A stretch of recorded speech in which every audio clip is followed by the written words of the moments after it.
Good morning students. Last വീഡിയോയിൽ നമ്മൾ പഠിച്ചത് ഹാഫ് വേവ് റെക്ടിഫയറിന്റെ വർക്കിംഗ് ആയിരുന്നു. ഇന്ന് നമ്മൾ പഠിക്കാൻ പോകുന്നത് ഈ ഹാഫ് വേവ് റെക്ടിഫയറിന്റെ ഡിസഡ്വാൻറ്റേജ് ആണ്. എന്തൊക്കെയാണ് ഹാഫ് വേവ് റെക്ടിഫയറിന്റെ ഡിസഡ്വാൻറ്റേജ്, അതിന്റെ പോരായ്മകൾ എന്തൊക്കെയാണ്? ഒരു ഡിസഡ്വാൻറ്റേജ് എന്ന് പറയുന്നത് നമുക്കറിയാം, ഹാഫ് വേവ് റെക്ടിഫയറിൽ we get alternate cycles at the output. Input സിഗ്നലിന്റെ ഓൾട്ടർനേറ്റ് സൈക്കിൾസ് മാത്രമാണ് നമുക്ക് ഔട്ട്പുട്ടിൽ കിട്ടുന്നത്. അതായത് ഇതേപോലെ ഹാഫ് സൈക്കിൾസ് മാത്രമാണ് ഔട്ട്പുട്ടിൽ കിട്ടുന്നത്. ഓക്കെ, അപ്പോൾ പോസിറ്റീവ് ഹാഫ് സൈക്കിൾ ആണ് ഔട്ട്പുട്ടിൽ കിട്ടുന്നതെങ്കിൽ നെഗറ്റീവ് ഹാഫ് സൈക്കിൾ കിട്ടത്തില്ല. ഓക്കെ, പോസിറ്റീവ് ഹാഫ് സൈക്കിൾ ആണ് ഔട്ട്പുട്ടിൽ കിട്ടുന്നതെങ്കിൽ നെഗറ്റീവ് ഹാഫ് സൈക്കിൾസ് ഔട്ട്പുട്ടിൽ വരില്ല. ഓക്കെ, അതുകൊണ്ട് ഔട്ട്പുട്ട് ലോ ആയിരിക്കും. ഓക്കെ, അപ്പോൾ നമുക്ക് ഈ നെഗറ്റീവ് ഹാഫ് സൈക്കിള് ഔട്ട്പുട്ടിൽ കിട്ടില്ല. ഓക്കെ, അതിനെ റിമൂവ് ചെയ്യും. അതുമൂലം ഔട്ട്പുട്ട് ലോ ആയിരിക്കും. ഓക്കെ, അപ്പോൾ ഒന്നാമത്തെ ഡിസഡ്വാൻറ്റേജ് എന്ന് പറഞ്ഞാൽ low output. Low output because the circuits provides output only during alternate half cycle of input signal. Input സിഗ്നലിന്റെ ഓൾട്ടർനേറ്റ് ഹാഫ് സൈക്കിളിൽ മാത്രമേ നമുക്ക് ഔട്ട്പുട്ട് കിട്ടത്തുള്ളൂ. അതുകൊണ്ട് ഔട്ട്പുട്ട് ലോ ആണ്. ഓക്കെ, അതായത് നമുക്ക് ഒന്നുകിൽ ഔട്ട്പുട്ട് കിട്ടുന്ന പോസിറ്റീവ് ഹാഫ് സൈക്കിൾ ആയിരിക്കും. ഓക്കെ, ഓൾട്ടർനേറ്റ് ആയിട്ടുള്ള ഒന്നിടവിട്ടുള്ള പോസിറ്റീവ് ഹാഫ് സൈക്കിൾ ആയിരിക്കും നമുക്ക് ഔട്ട്പുട്ടിൽ കിട്ടുന്നത്. നെഗറ്റീവ് ഹാഫ് സൈക്കിൾ ഔട്ട്പുട്ടിൽ കിട്ടത്തില്ല. അതുമൂലം ഔട്ട്പുട്ട് കുറവായിരിക്കും, ഔട്ട്പുട്ട് ലോ ആയിരിക്കും. അതുകൊണ്ട് ഫസ്റ്റ് ഡിസഡ്വാൻറ്റേജ് എന്ന് പറയുന്നത് low output because the circuit provides outputs only during alternate half cycles.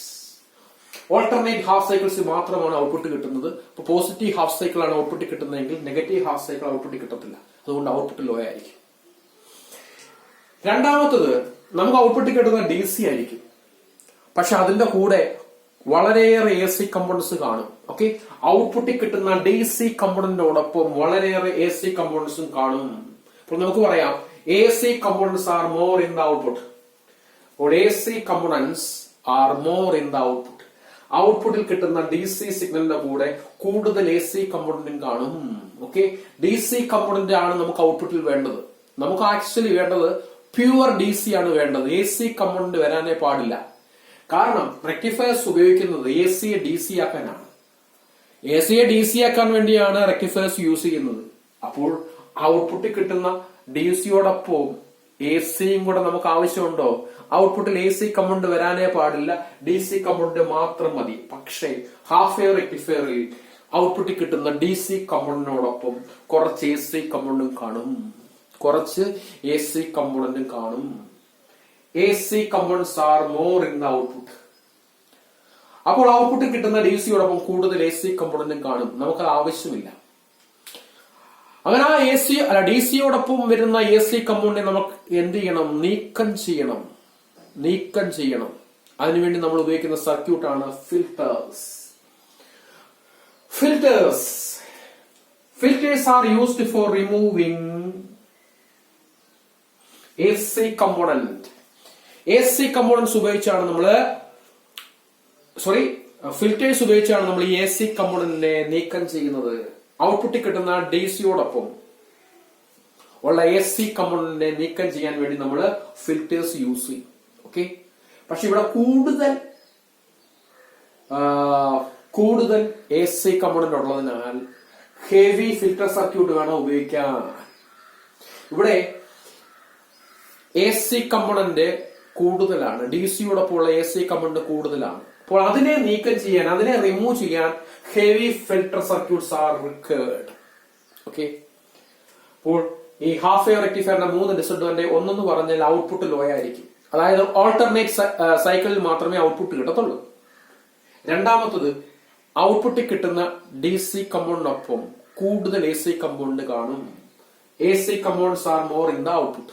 മൂന്നാമത്തത്, ഈ എ സി കമ്പോണന്റിനെ റിമൂവ് ചെയ്യാൻ ഹെവി ഫിൽറ്റർ സർക്യൂട്ട് ആവശ്യമാണ്. Heavy filter circuit are required for smoothing output. അപ്പോൾ ഔട്ട്പുട്ടിൽ ഡി സിയോടൊപ്പം കൂടുതൽ എ സി കമ്പോണന്റ് കാണും.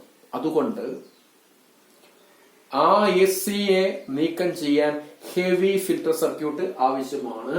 ഓക്കെ, സിമ്പിൾ ഫിൽട്ടർ പോരാ, heavy filter circuit ആ AC-യെ നീക്കം ചെയ്യാൻ, റിമൂവ് ചെയ്യാൻ ആവശ്യമാണ്. ഇത് മൂന്നുമാണ് ഡിസഡ്വാൻറ്റേജ്. ലോ ഔട്ട്പുട്ട്, രണ്ടാമത് മോർ AC കമ്പോണന്റ്, മൂന്നാമത് റിക്കേഴ്സ് ഹെവി ഫിൽട്ടർ സർക്യൂട്ട്. ഇനി അടുത്തത് ഫുൾ വേവ് റെക്ടിഫയേഴ്സ്. ഓക്കെ, പക്ഷെ നിങ്ങൾ ഇവിടെ നോക്കുക, ഇതാണ് ഫുൾ വേവ് റെക്ടിഫയറിന്റെ ബ്ലോക്ക്. നമ്മൾ അതിന്റെ ഇൻപുട്ടിൽ AC സിഗ്നൽ കൊടുക്കുന്നു. ഈ AC സിഗ്നലിന് പോസിറ്റീവ് ഹാഫ് സൈക്കിളും ഉണ്ട്, നെഗറ്റീവ് ഹാഫ് സൈക്കിളും ഉണ്ട്. നമ്മൾ കൊടുക്കുന്ന ഈ AC ഇൻപുട്ട് സിഗ്നലിന് പോസിറ്റീവ് ഹാഫ് സൈക്കിളും ഉണ്ട്, നെഗറ്റീവ് ഹാഫ് സൈക്കിളും ഉണ്ട്. ഓക്കെ, പക്ഷേ ഔട്ട്പുട്ട് സിഗ്നലിന് ഒരൊറ്റ ഹാഫ് സൈക്കിളേ ഉള്ളൂ, പോസിറ്റീവ് ഹാഫ് സൈക്കിൾ മാത്രമേ ഉള്ളൂ. ഓക്കെ, ഹാഫ് വേവ് റെക്ടിഫയറുമായിട്ടുള്ള വ്യത്യാസം എന്ന് പറഞ്ഞാൽ, ഹാഫ് വേവ് റെക്ടിഫയറിൽ നമുക്ക് കിട്ടുന്ന ഔട്ട്പുട്ട് ഓൾട്ടർനേറ്റ് ഹാഫ് സൈക്കിൾ ആയിരിക്കും. ഓക്കെ, പോസിറ്റീവ് ഹാഫ് ആണ് ഔട്ട്പുട്ടിൽ വരുന്നതെങ്കിൽ അടുത്ത നെഗറ്റീവ് ഹാഫ് സൈക്കിള് ഔട്ട്പുട്ടിൽ വരില്ല, അതിനെ റിമൂവ് ചെയ്യും.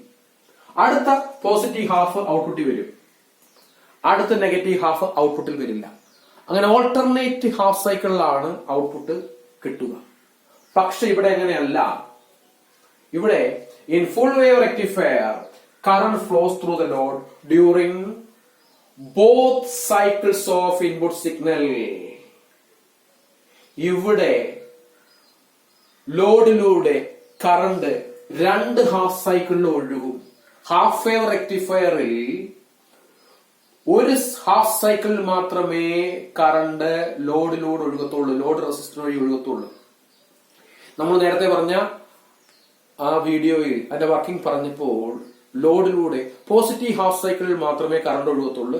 Negative half cycle diode reverse biased ആണ്, അത് കണ്ടക്ട് ചെയ്യാത്തതുകൊണ്ട് നെഗറ്റീവ് ഹാഫ് സൈക്കിളിൽ ലോഡ് റെസിസ്റ്റർ വഴി കറണ്ട് ഒഴുകത്തില്ലായിരുന്നു. ഓക്കെ, അപ്പോൾ ഹാഫ് വേവ് റെക്ടിഫയറിൽ പോസിറ്റീവ് ഹാഫ് സൈക്കിളിൽ മാത്രമാണ് ലോഡ് റെസിസ്റ്റർ വഴി കറണ്ട് ഒഴുകിയത്. കാരണം ഡയോഡ് പോസിറ്റീവ് ഹാഫ് സൈക്കിളിലെ കണ്ടക്ട് ചെയ്യത്തുള്ളൂ. Negative half cycle diode reverse biased ആണ്, കണ്ടക്ട് ചെയ്യത്തില്ല. അപ്പോൾ negative half cycle diode conduct ചെയ്യാത്തതുകൊണ്ട് കറണ്ട് ഒഴുകത്തില്ല. അതുകൊണ്ട് ലോഡ് റെസിസ്റ്റർ വഴി നെഗറ്റീവ് ഹാഫ് സൈക്കിളിൽ കറണ്ട് ഫ്ലോ ചെയ്യത്തില്ല. ഓക്കെ, പക്ഷെ ഇവിടെ എങ്ങനെയല്ല. In full wave rectifier current flows through the load during both cycles of input signal. Input സിഗ്നലിന്റെ പോസിറ്റീവ് ഹാഫിലും നെഗറ്റീവ് ഹാഫ് സൈക്കിളിലും ലോഡ് റെസിസ്റ്റർ വഴി കറണ്ട് ഒഴുകും. Half wave rectifier full wave rectifier തമ്മിലുള്ള വ്യത്യാസം, നമുക്ക് ഹാഫ് വേവിൽ ഔട്ട്പുട്ട് കിട്ടുന്നത് ഓൾട്ടർനേറ്റ് സൈക്കിളിലായിരിക്കും ഔട്ട്പുട്ട് കിട്ടുന്നത്. പോസിറ്റീവ് ഹാഫ് സൈക്കിൾ കിട്ടിയാൽ നെഗറ്റീവ് കിട്ടത്തില്ല, വീണ്ടും ഔട്ട്പുട്ട് കിട്ടുന്നത് പോസിറ്റീവിലായിരിക്കും. പക്ഷേ ഫുൾ വേവ് റെക്ടിഫയറിൽ എല്ലാ ഹാഫ് സൈക്കിളും നമുക്ക് ഔട്ട്പുട്ട് കിട്ടും. ഓക്കെ, അതായത് ഫുൾ വേവ് റെക്ടിഫയറിൽ കറണ്ട് ലോഡ് റെസിസ്റ്റർ വഴി പോസിറ്റീവ് ഹാഫ് സൈക്കിളിൽ ഒഴുകും, നെഗറ്റീവ് ഹാഫ് സൈക്കിളിൽ ഒഴുകും. ഹാഫ് വേവിനകത്ത് പോസിറ്റീവിൽ ഒഴുകിയാൽ നെഗറ്റീവിൽ ഫ്ലോ ചെയ്യത്തില്ല. ഓക്കെ, അപ്പോൾ in full wave rectifier current flows through the load during both cycles of input signal. Input സിഗ്നലിന്റെ രണ്ട് സൈക്കിളിലും ലോഡ് റെസിസ്റ്റർ വഴി കറണ്ട് ഒഴുകും. Okay, thus in a full wave rectifier alternate half cycles of the input AC signal are inverted to get unidirectional output current. ഞാനിപ്പോ പറഞ്ഞത് full wave റെക്ടിഫയറിൽ load resistor വഴി രണ്ട് half സൈക്കിളിലും current ഒഴുകും. Okay, അതായത് positive half സൈക്കിളിലൂടെ current ഒഴുകും, അപ്പോൾ നമുക്ക് positive output കിട്ടും. നെഗറ്റീവ് ഹാഫ് സൈക്കിളിലും ലോഡ് റെസിസ്റ്റർ വഴി കറണ്ട് ഒഴുകും. ഓക്കെ, ലോഡ് റെസിസ്റ്റർ വഴി കറണ്ട് ഒഴുകും. ഓക്കെ,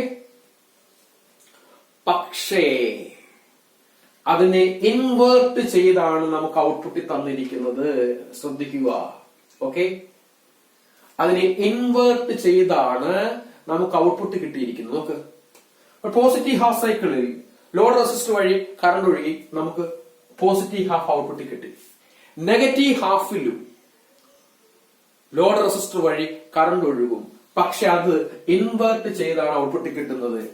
അങ്ങനെ ഇൻവേർട്ട് ചെയ്തില്ല എങ്കിൽ എന്ത് സംഭവിക്കും?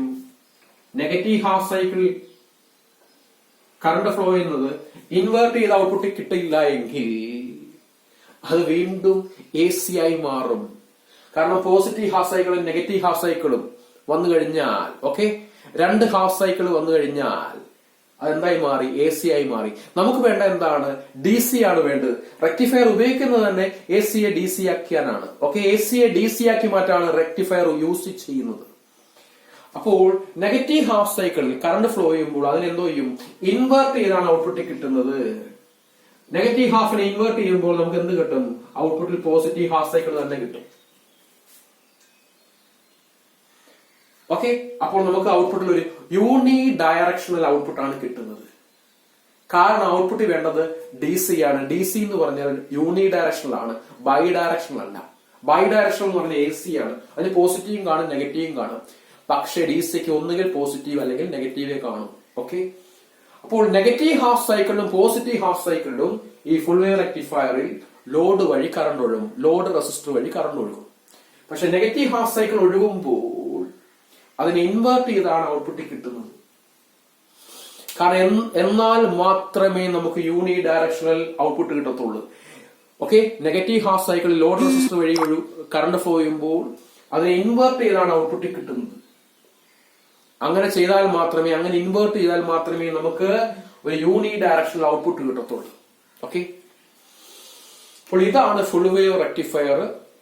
ശ്രദ്ധിക്കേണ്ട കാര്യം, in full wave rectifier current flows through the load resistor during both cycles of input signal. Input signalന്റെ പോസിറ്റീവ് ഹാഫ് സൈക്കിളിലും നെഗറ്റീവ് ഹാഫ് സൈക്കിളിലും ലോഡ് റെസിസ്റ്റർ വഴി കറണ്ട് ഒഴുകും. നെഗറ്റീവ് ഹാഫ് സൈക്കിളിൽ കറണ്ട് ഒഴുകുന്നതിനെ ഇൻവേർട്ട് ചെയ്താണ് നമുക്ക് ഔട്ട്പുട്ട് കിട്ടുന്നത്. എങ്കിൽ മാത്രമേ യൂണി ഡയറക്ഷണൽ ഔട്ട്പുട്ട്, അതായത് ഡി സി കിട്ടത്തുള്ളൂ.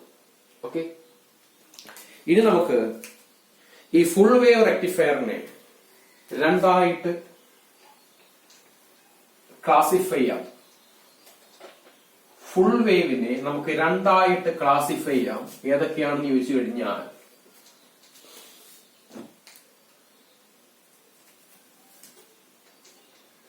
ഫുൾ വേവ് റെസിസ്റ്ററിനെ, sorry, full wave റെക്ടിഫയറിനെ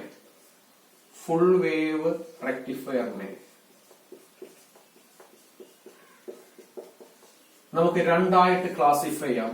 first one centre tap എന്നും രണ്ടാമത്തത് ബ്രിഡ്ജ് റെക്ടിഫയർ എന്നും നമുക്ക് ക്ലാസിഫൈ ചെയ്യാം. We can classify this full wave rectifier into two.